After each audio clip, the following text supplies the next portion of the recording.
beautiful people, and welcome back to the Taking Over the Photo Pit podcast. We are on episode 37, and today we are sitting down with Demers, and I am so excited. I feel like I say that every episode, and then I feel like I say that I feel like that every episode. You feel me? Anyway, I'm so excited to sit down with Tara because her and I haven't actually crossed paths in real life yet. And I have always watched over her stuff, over her posts, and just absolutely loved everything that I saw. Really incredible, talented photographer. And let's be honest a little bit here. I have been very envious of some of the shows that she's gotten to shoot lately, and I've just kind of been living in seeing her posts and just was so excited when I reached out to say, hey, I would love to have you on the podcast. And she was also excited to be here. Just so sweet. And I'm just very excited to introduce you guys. So we're going to hop right into it. I'm so excited for this episode. Let's do it. Awesome. I am so excited.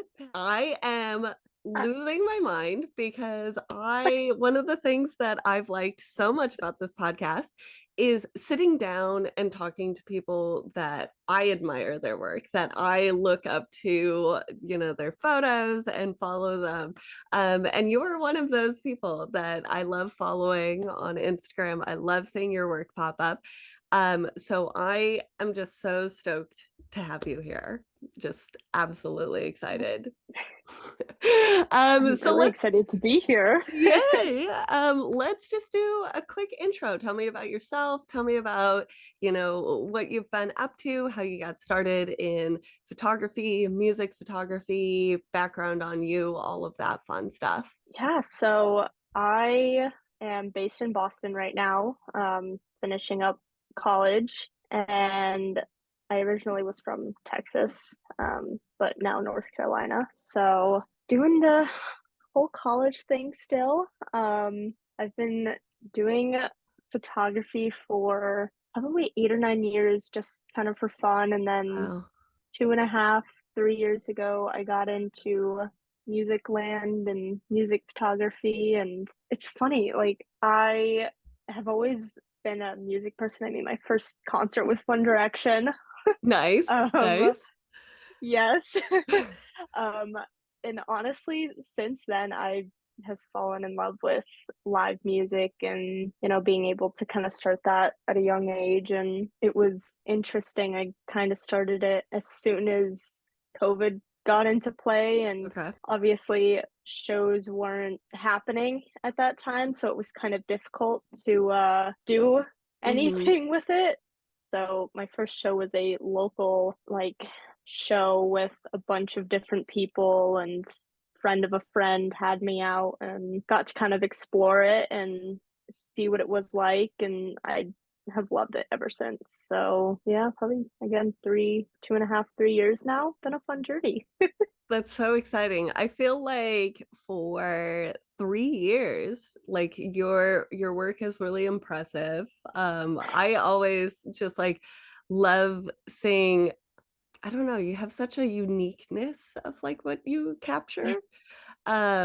So I'm just curious about like when it comes to photography, how do you go about like shooting? Is there something specific that you're trying to capture? Are you kind of like one of the people that are just like in it for the fun, wanting to see what you capture and like what you find interesting? Like how do you go about, I guess, like picking and choosing what you post and what you take? Yeah, I mean, I'm sure so many other photographers can relate to the whole overshooting Mm, at shows, which I definitely have issues with. Um, if there's like the free reign after the show of, yeah, you can shoot in the house after, and there's always that overshooting issue. But honestly, I love like a good in the moment, whether they're jumping, like mhm. arm up, kind of kicking, like whatever that movement might be. That's kind of like, I know I've got the shot, Yeah. and I always get so giddy and happy when I get those kind of action shots. But I definitely just try to have fun with it, and whatever I get, I get. And even if I don't get that perfect action shot, I'm sure will always have something that I love, whether it's them just kind of standing there singing and we're jumping again. And, it is just fun. Yeah. It's, you know, whatever happens, happens. I love that, but I have to ask a specific here because I always find this very funny is when you talk about overshooting, what is overshooting to you for a concert? Because I know some people they'll be like, Oh, "Oh, I overshot. I took like 300 photos." And then I know people that are like, "I overshot. I took 2,000 photos." So I'm curious about where yeah. you sit in that range. Oh, I mean, honestly, like even the first three, I probably get maybe maximum towards the 500 mark, maybe like Okay. 400 to 500 mark, just within that 300, those three songs. So overshooting probably is more in that 800 to 1,000 range, maybe slightly over. Not fully proud to admit that, but again, I'm sure I'm not alone in that. I love that. I don't think that you're alone. I feel like this comes up a lot, but I've definitely talked to people that are like, "Oh, I shot a lot." And it's like 300 photos. I'm like, that Yeah. doesn't seem like a lot to me." But Yeah. so, when it comes to your music photography, who are you currently like shooting for? Who did you like work with to get started? I guess these are totally separate questions, but tell us about like your journey, whether that was like working directly with bands. You said that you started out with some local shows. So, like, what did you start with and where are you at right now with your clients? Yeah, so again, I did originally start with a few friends, local artists, who friends of friends or people that I went to high school with who are musicians or Mm-hmm. whatever they might be, in Texas. And surprisingly, I only did about two of those local shows before COVID was kind of hard. So again, it was hard, but mainly two before I joined, the Anti magazine where I primarily did writing, not so much Okay, photography on that end, again, because of shows. They were kind of limited. My hope was to go through them for shows kind of once they started back up, but eventually I ended up just sticking with them for writing and I joined Tongue Tied magazine. And then eventually kind of left them after doing probably half a year with them of shows kind of once they were back. So that was kind of my starting point. And now currently I am with Band to Band, their blog, The Newsstand, um, as the lead photographer, which I love. I love our team. Anna Billy is a gem for everything she does. And now I'm also with Amplify Her Voice. So I'm kind of doing the double thing with both of them, but definitely enjoying it and love everybody that I get to work with. yeah. I always get a lot of questions about like how do you find these publications? So can you talk a little bit about that? Like, did you reach out to these publications? Were you the one kind of like sourcing? Did they reach out to you? And how was that conversation? Yeah, so a lot of them in the beginning before the two that I'm with now, it was just whether it was Instagram stories or mutuals that had passed along something, or I knew somebody on the team and they had brought me on, which was kind of the Right. thing for Tongue Tied. And then my art account, Bad Crystal Art, kind of also led into getting more connections. And kind of leading on to the bigger publications now that I had kind of like that network and familiarity with a lot of these people that kind of ran them. So That's awesome. And you segued into my next question. So wow. We gotta talk about bad crystal art. yeah. I I also think that this is how I came across your profile is just other people sharing the like bad crystal art. And then I clicked hmm through and was like, oh, this is run by like this gal. And then clicked on your profile and was like, oh, holy shit. So we got to talk about this. How did you start this? It's so funny to me. Every time it comes up on my feed, I'm just like dying laughing. I just got to know like why, how, and kind of like the reasoning behind it and what you're doing with it. Yeah, it was honestly like the most random thing I probably could have ever started. It was the end of 2019. So there was an account on Twitter that was kind of doing similar for the band 5 Seconds of Summer. And I reached out to them and I was just like, hey, this is like super fun. Could I do something like, would you mind if I did something similar, but with like a twist to it, with different people? And I ended up starting with Crystal Clifford, Michael's wife now. And I originally kind of made it around her friends, because obviously Oh. big Five Sauce fan. Um, so it kind of started with that, and then, with her friends kind of grabbing traction and expanded, and I went more into the music industry and more artists and more people Mm-hmm. just in general in it. Mm-hmm. Which it's been about 5 years now, which is insane to me. Yeah, yeah, it's last year was a kind of slow year, but I'm hoping that I'll pick it back up this year. But yeah, I love doing it. It's so fun. I love when people are like, this makes me laugh, or when they like artists and stuff repost it, and they're like, this just made my day. Genuinely makes me so happy. And I'm honestly just glad that I can make people laugh.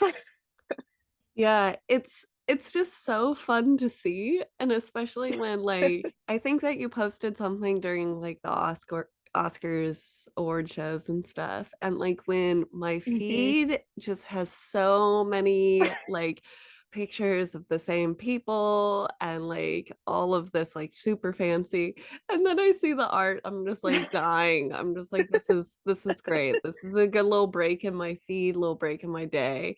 um Hmm. so you're keeping it. You're doing it for the foreseeable future. That's the plan. I hope so. I love it. I absolutely love it. I think it's great. And you said that like you think that it helped you with, kind of like the networking and getting to know people. Is that something that you still Hmm. see happening? How do you, I guess I'll like back this up to a broader question, as we get asked a lot about like networking in general because this music industry Hmm. is so small. Yeah. So like is that one of your tips for networking, start some bad art fan club? um and like what do you do when it comes to networking and trying to navigate this industry right now? Yeah, I will say it has been a massive source of networking. It kind of segues into the music photographer realm, because I do know a lot of music Mm, photographers through this thing that I do, and it's helped me, whether it's cold DMing photographers that are on tour with an artist that I really want to shoot, mm-hmm, which happened a few times last year, and I was forever grateful. And it's really cool to see this account kind of bring these people and have them know who I am and be willing to help. And that's definitely one thing that I will say to people that are wanting to kind of learn how to network in this industry. It is a small industry. So cold emailing, cold DMing, it doesn't hurt to put yourself out there.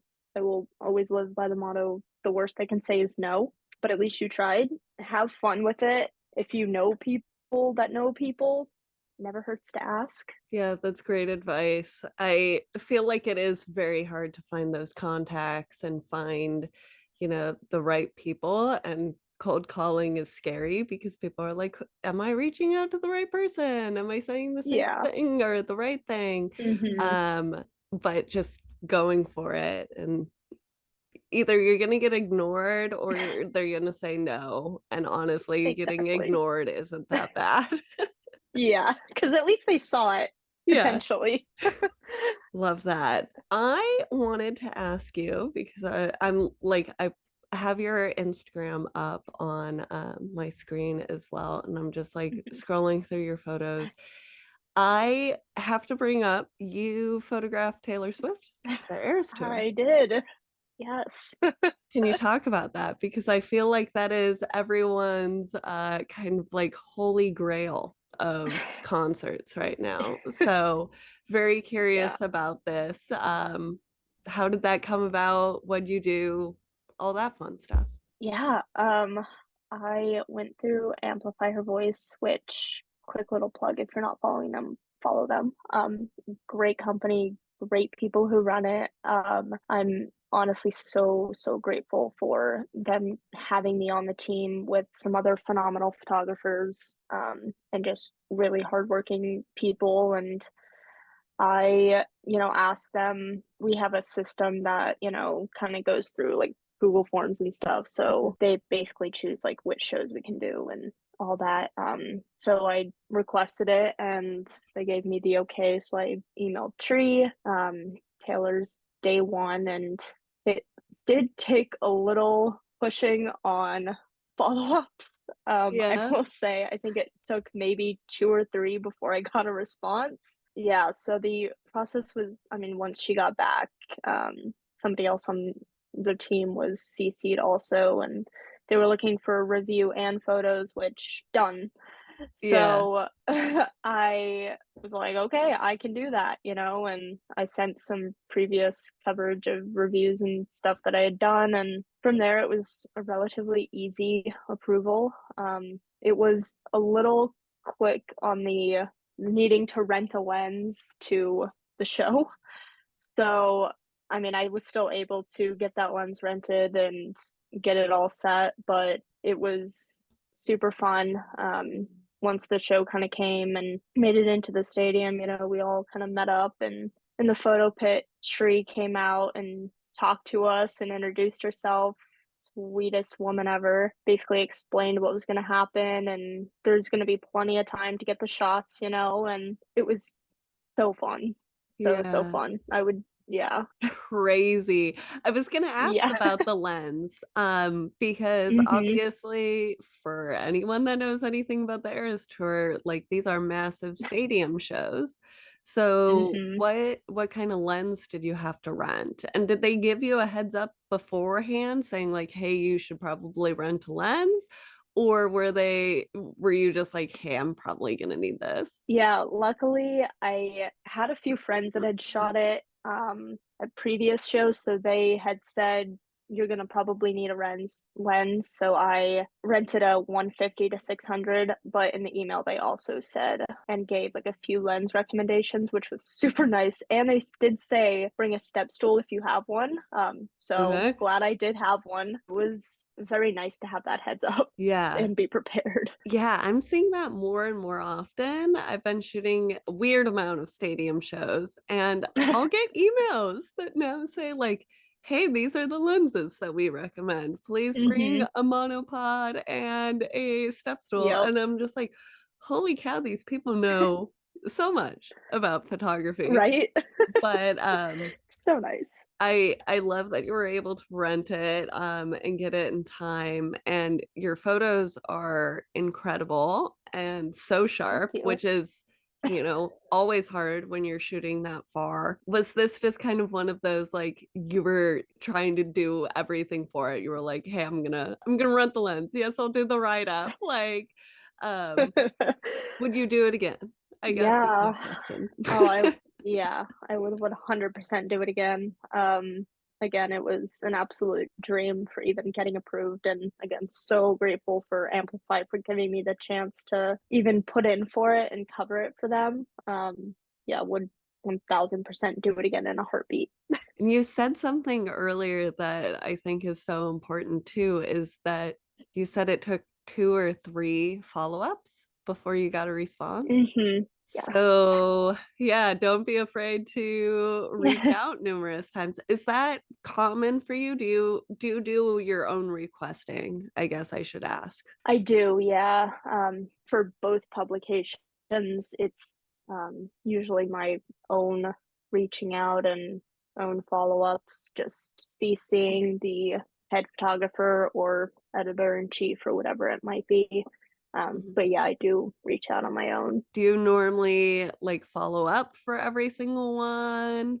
Or do you kind of like let some of them slide? Because I don't like following up. I'll just like be Yeah. honest with everyone here. I'm very much a one and done requester. So hmm I'm also learning right now that I need to follow up. So Yeah, I mean, there's some that I'm just like, okay, maybe I won't follow up, okay. or some that if I really want to shoot, I will follow up, but sometimes I still won't get a reply back, which, Yeah. it's not the greatest feeling, but they probably get so many emails and it's hard to respond to every single one.